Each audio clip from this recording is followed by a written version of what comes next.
moving under the bath. And when I opened it up, it was a bag full of caterpillars, green caterpillars, and they were young. Was it? Yeah, young. And then when I went, I don't know. And I remember my mother putting bleach down railings all the way around to get rid of all the earwigs, just to pour bleach down. And then when I was older, Kathleen, I used to go out, and she used to use all my pin curls, and I used to come in late, and she used to make a noise so that everybody would hear. My dad used to have a key on a string through a letterbox and we used to pull it through. Yeah, everybody could have got in, couldn't they? Yeah, it were amazing really. But she were, and even when we moved and when I was caught in Rayner, she used to say, we used to come back home after we'd been out, and she used to say, I know you want me to go to bed, but I won't. She used to sit there and read paper. And I remember Sheila cleaning Dennis's teeth when he was a boy, and he had green teeth. And I remember her getting a toothbrush and putting soot on and fire back and cleaning his teeth until they bled to get that green off, and it did come off.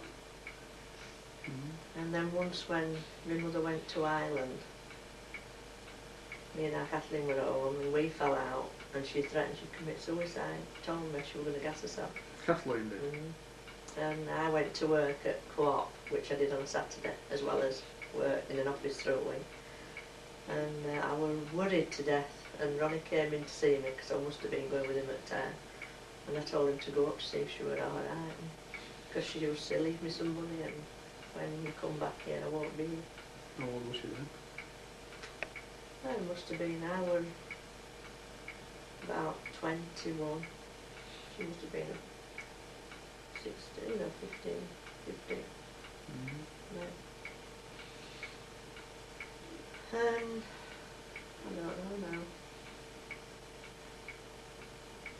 I remember when Jack Ames came home, and Mary were at our house, and he were in the forces, and he came home with a case, and a little case, and Mary said, well, that case isn't yours. So I said, no, I took that. He said, because some bugger took mine. That was from forces. And we used to have a picture on the wall of Jack Allen in his naval uniform. And my dad said, take Henry Hall down, I'm not looking at I don't want to be looking at Henry Hall. And I remember my grandma was there, do you? I can remember knocking on the... I can remember it being in the bedroom, because it was when you went up the steps, it was the one on the right, wasn't it? On your left. On your left? I can remember, because I think she died in that room, didn't she? Like where our Francis were on your left. Is that where that cupboard used to be? Yeah, well there were cupboard in both. But she used to be in bed up there, and if she wanted a sweet paper taken off of her sweet, she used to bang, and you had to go running up to her. And then my dad used to bring her down sometimes, and then he'd to go up to bed with her, and she used to crawl up on her, you know, and every step she would say, it's a beggar, it's a beggar, it's a beggar, every step. And my dad used to say, why don't you say it's a bugger and have done with it, you know? I can't remember a word one. No. I remember going to my Aunt Kathleen's every Boxing Day, I think it was, and she did a duck. Is it duck? Yeah, or a goose. Goose maybe. We used to go there. So. And when I met Rayner, I met him at Textile. And they always used to keep asking me to dance, but I was going with somebody else at the time, Soldier. So I couldn't really make my mind up. But anyway, I was forced into it really, because one thing and another. I used to take him home, and my dad used to, I used to think, if he picks that bucket up, because he used to come through that room to go to bed, and then he'd get up, wind the clock up, and then go in and get this bucket and put it over his arm. He didn't care who were there, who were in, whoever you took in. He went to bed with that bucket over his arm and clock. wind the clock up and took it upstairs. Is that over now? Over? No. Mm. It's all right. It's not. Not much. You've done about 9 minutes. Well, haven't Yeah, you're doing well. I? And I remember them all coming to tea, like I was doing now, with all the kids, especially Jim and Gladys and Peter. And I used to bake buns on a Sunday morning. And my mother used to say, don't put different coloured icing on because Peter wants one. He used to want one of everything. But then we used to play cards. Like a role play cards. Well, I remember being young enough when they wouldn't let you play and dying to get in with cards. And then all of a sudden you got to an age where you could chase the ace. So, can't think of any more really. I remember Sheila and Mary when we were on Main Street. And Sheila Sheila had a green jigger coat, what they call a jigger coat, a fur coat. And she was hanging it up in that little cupboard in that room you're on about. And Sheila were at work or she were out. And Mary came home and decided she was going to go out in this green coat. And she did. And I remember Sheila going mad. And I remember Jim didn't want to move up Canterbury at all. No. From where? Yeah. Jim. From Paisley Street. Why did you prefer Paisley Street? He left home. He left home for a while, but he did come eventually. But he used to be in charge. And I went to Horton Park with our Francis and John Ainsworth and me. And they pushed me in, well, they had me in the water. I don't know how I went in. We were sat on the side and they were trying to dry my clothes off in these sheds. You know them sheds? Banging me socks and things against. And they had to come home and tell our Jim. And he played war with them. And that would be it. I remember you having, I think the first time we had a record player. Oh yeah, Joseph Locke, Danny Kay, No, I can remember, the only one I can remember is McCushla. Rooney. Oh, Rooney, yeah. John yeah. Was it John? Well, I No, don't that know was a Sandy. film. No, it was Michael Holiday. Rooney, Yeah.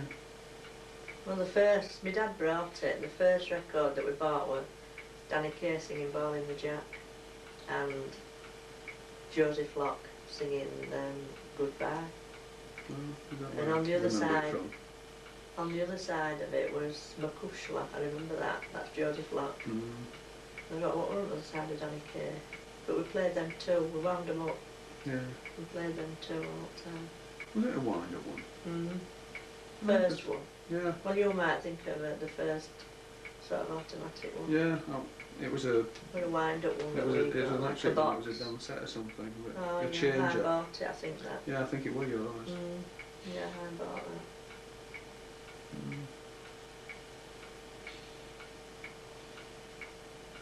Go on. Any more?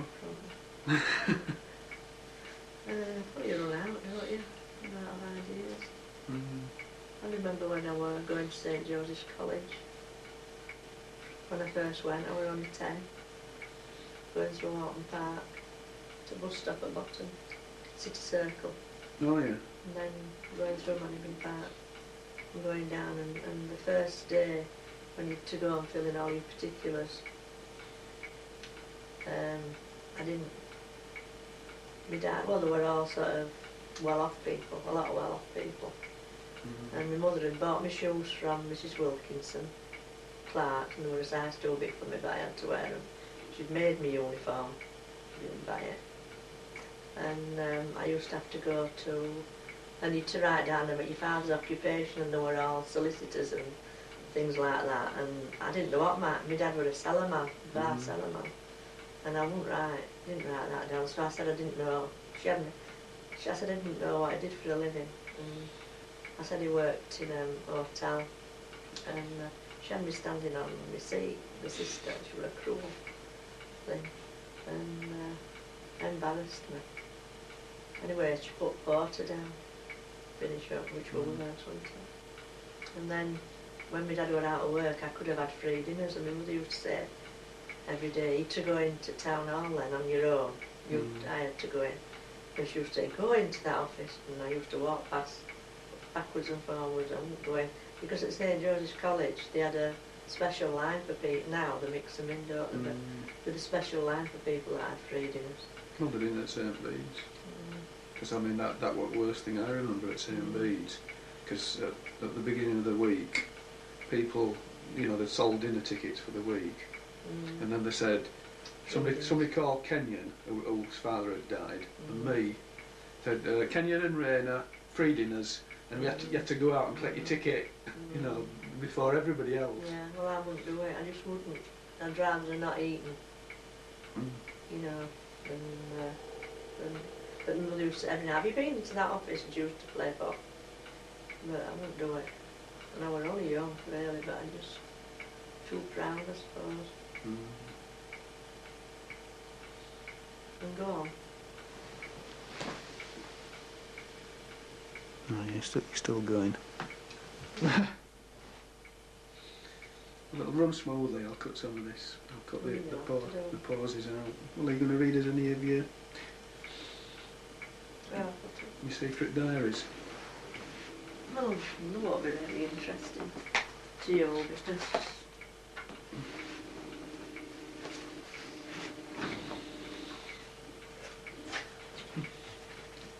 especially how, if they mention other members of the family.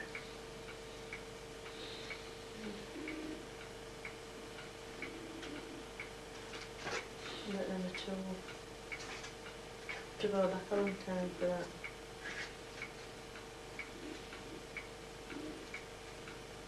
When did it start? 56. I'm on a 56. Was that your first one? It's all written in pencil. That I will know.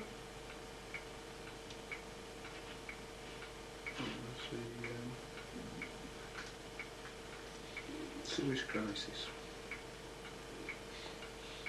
It's all about my feelings, you see, not about yours, really. Well, look on 24th of July, my birthday, if you mentioned me. Got a card from John from Athens, went to Odeon with Pat, Jacqueline, super. Didn't even mention my birthday. I remember 11th of March, Mother's Day. Didn't go to meet Gordon at 6, met Joe at 9. Bedford, got a taxi. Oh, nice time. What about my mum's birthday? When was that? October.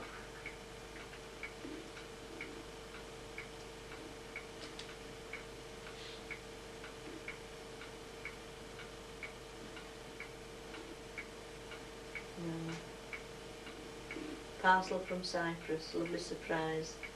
Went Somerset with Kath, then went to St Mary's home with Joe Kilkenny, Mum's birthday. Then on the 6th, letter from Lakey, he still loves me as much as ever. Garment at night, lousy, fed up of dancing, want to get married. How old were you then? 1956. You've been about 21. That's 11th of October, Grattan Warehouse dance. Dennis and May there. Gordon Mitchell never asked me to dance. Had 3 ports. Had good time. Home in taxi at 12. Did he work at Grattan? No. At 12 he's met Shirley. Should have gone to see PJK at Textile. Went Gormont instead. Super. On stage for spot prize. Mitchell there didn't hang on. Walked home. You see, it's more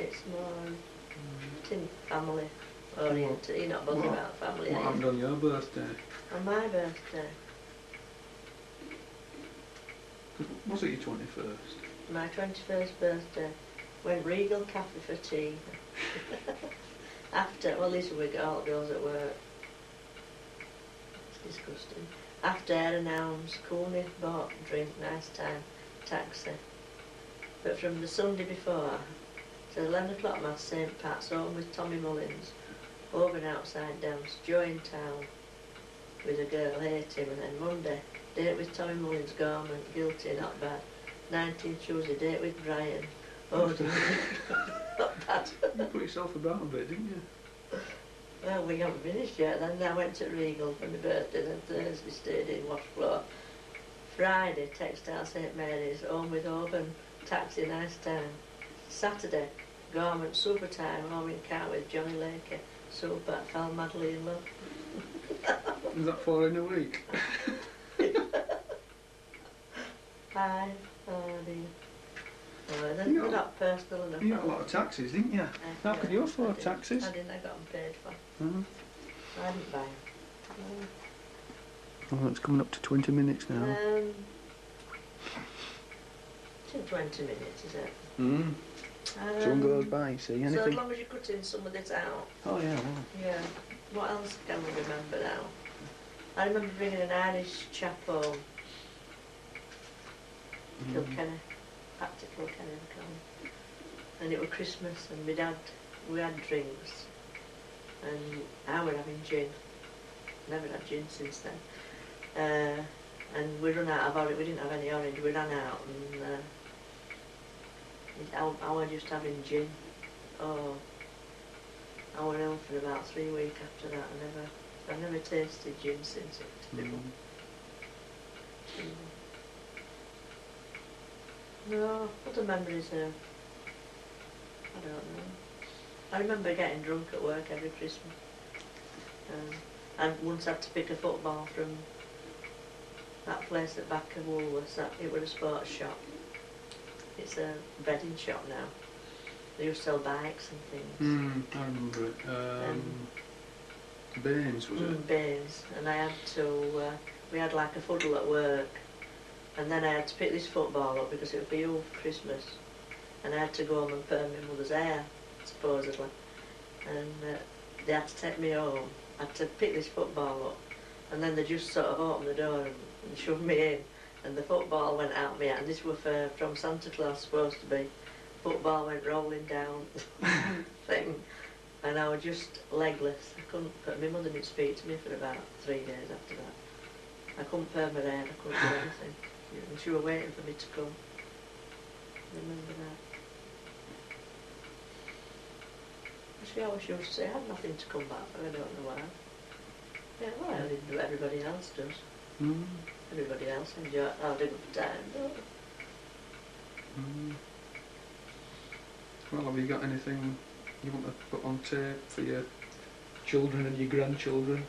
Because it might be watched by this in a few years. Well, how do you mean? Any sort of messages for you? Well, I'm proud how they've turned out and how good they are. And proud of the grandchildren as well, and now they're doing a good job bringing them up. And I never, well, time passes so quick that you don't realise how much everything means to you, do you? No. No. And I'm glad that they're busy. Some people aren't so lucky, are they? No. Well, I read an article in a magazine a few weeks ago, and it says you should imagine yourself that it's your last day alive, and look back on your life and think all the things that you would have done if you'd have had it over again, and then go do them. You know, tell your mother and father how much you love them, how much they mean to you, and tell your kids how much they mean to you. It's true that. Well, I'm going to be in process of that. I'm writing them a letter. Yeah. I've told you before, haven't I? What, individually? Or individual. Well, I think it's nice because when our Jim gets that letter out, I wish I had one. Our Jim has a letter from my mother. Have you ever read it? Ever been I think I have. Well, it's not that sort of letter though, is it? No, but it's just something, isn't it? You know, it's. I'm jealous. I think it's, good that. Oh no, you don't say what you feel, really, do you? No. Well, I've told Chris that, but she said I've never done that. You know, I fear because she says I find it difficult to show any emotion even to my kids. Well, everybody does. They're not. She's not a sort of hugging person. No. I said you want to do it. You have to force yourself, haven't you? Mm. I mean, we never were we really? Mm. I mean, we were very cool. You know, because that's how we'd been brought up. But I mean, you have to force this, and it's more done these days than it was. But I remember going to church and Lions's used to be always kissing and cuddling the mother and all that, you know, and kissing each other. And I was jealous, I was envious, you know. I really thought, I wish I could be like that. But you see, you have this stiff, don't you, approach. But I always remember Maureen, my friend. She said her dad died, and she sort of, you know, saw him, went to see him when he was dead, and she said, it's the first time I've touched my dad for years. She made me think then, you know, because it's true, isn't it? Yeah. You know,